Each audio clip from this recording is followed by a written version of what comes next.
Hello, thanks for joining us for another edition of History in Your Own Backyard. Today, we'll be talking to the mayor of Addyston, Ohio, Mr. Dan Pillow. He's going to share with us some information about this wonderful city and tell us all about some things that he remembers from when he was even a little boy growing up here. So Dan, how are you doing today? I'm doing great. How are you, Danielle? I am well. Good. Thank you so much for taking the time out of your day to share with us some information about your city. Thank you. I appreciate that. So, how long have you lived in Addyston?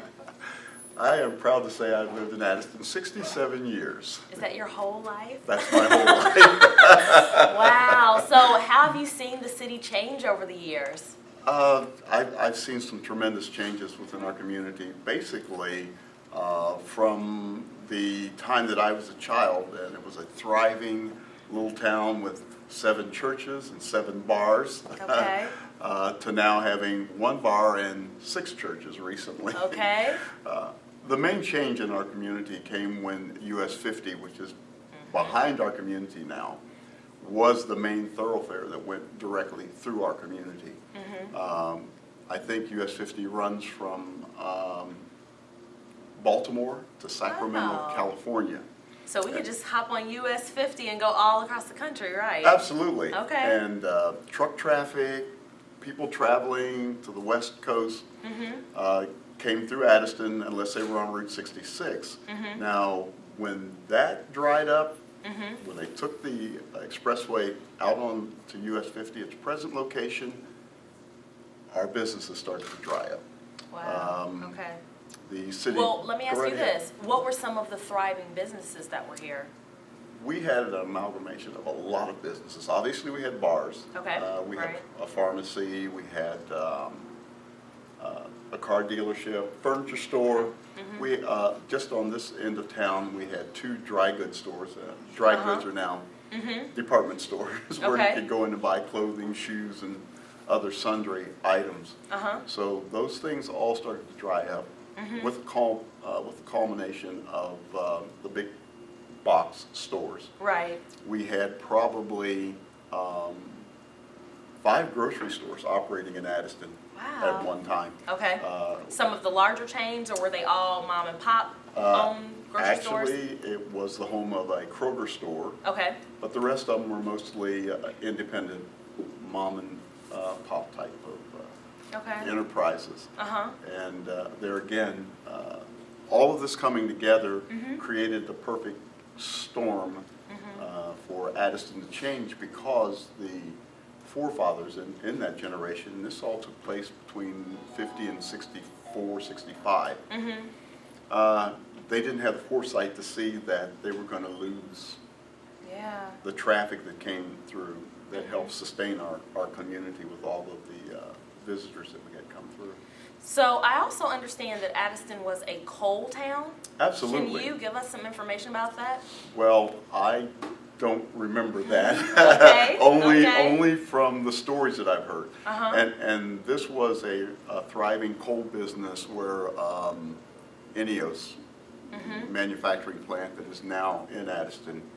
On that site, there were coal yards, Okay. and barges would bring coal in to the railroads. So we're on the river, right? We're exactly very on close the river. to the river. Absolutely. Okay. So the river barges would come in, and the offload and trains would pick it up and move it various points across the Midwest. Wow. So that was a thriving industry here in Addyston in its early beginnings. Okay.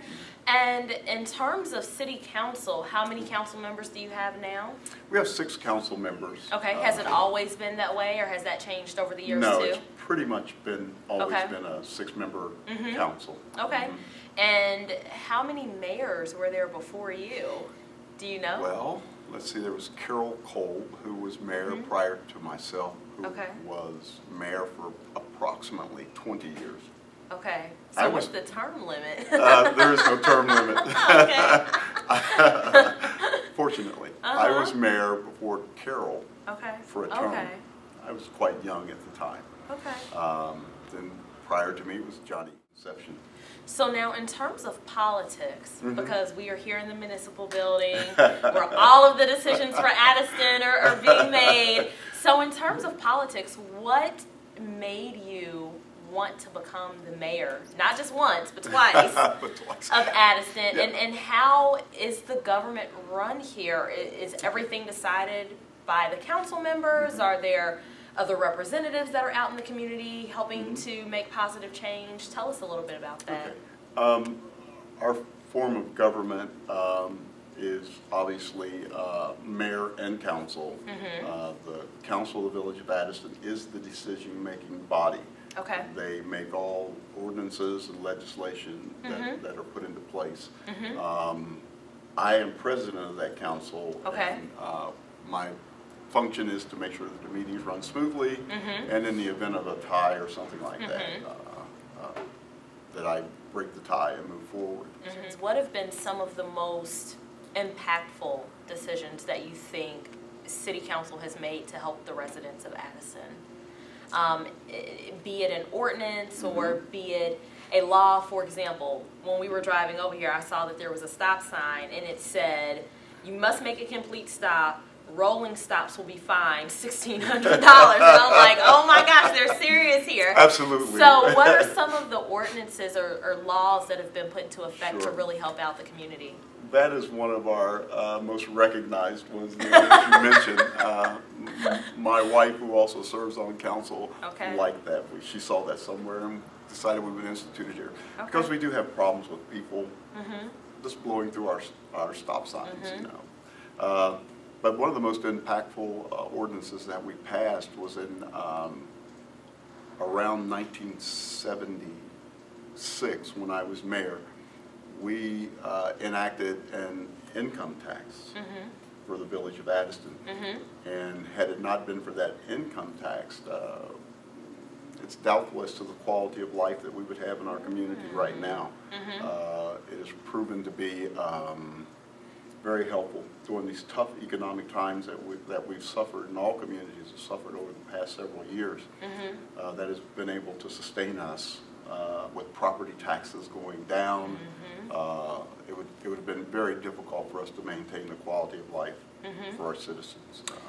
Now, I know we're in Miami Township, and That's correct. our larger community is Greater Cincinnati. That's correct. So there are a lot of small communities like Addyston that are in the Greater Cincinnati area. Sure. Does the government of Addyston ever participate in or do things with the Greater Cincinnati Council as a whole, or how does that work with you working cross-functionally with other city Sure. councils? Yeah. I am chairman of a group called the First Suburbs Consortium, which is the first ring of suburbs around the city of Cincinnati. Okay. And we share information. We try to get information out to villages such as Addyston to make sure that they have the latest information in governance, the latest information in how things can work better for those types of communities. We do some sharing services. Right now, we share with Miami Township, Please, Addyston, North Bend. We all share the same fire department, Okay. EMS services. So have you started seeing younger people get interested in politics here, or what's that dynamic Yes, like? absolutely, and that is very necessary, and it is a blessing to have young minds who see things a little differently, young minds who are into social media and can kind of move us forward in those types of things. That's very important that we have. So does Addyston have a Twitter page? No, we don't. You have a Facebook page? No, we don't. Instagram? No, we don't. We gotta help you guys out. Well, one last question for you before we go. What is your favorite part about being the mayor of Addyston? Oh my goodness, I don't know. It's just the overall experience is very positive for me. I love it when we come together and we're all on one page as a council and the mayor, and we're really focusing on change, and the energy is high because there are serious things that come before council. I think when that energy level gets high, that really kind of makes me thankful that I'm here and that I'm mayor of the village of Addyston. I should say the great and glorious village of Addyston. Sounds good. Well, thank you so much again for taking time out of your day to talk with us. Well, we really thank you. appreciate it. Oh, it's been my pleasure, Danielle. Thank you. Thanks for watching, everyone. I'm Danielle with History in Your Own Backyard. Remember, travel slowly. And stop often.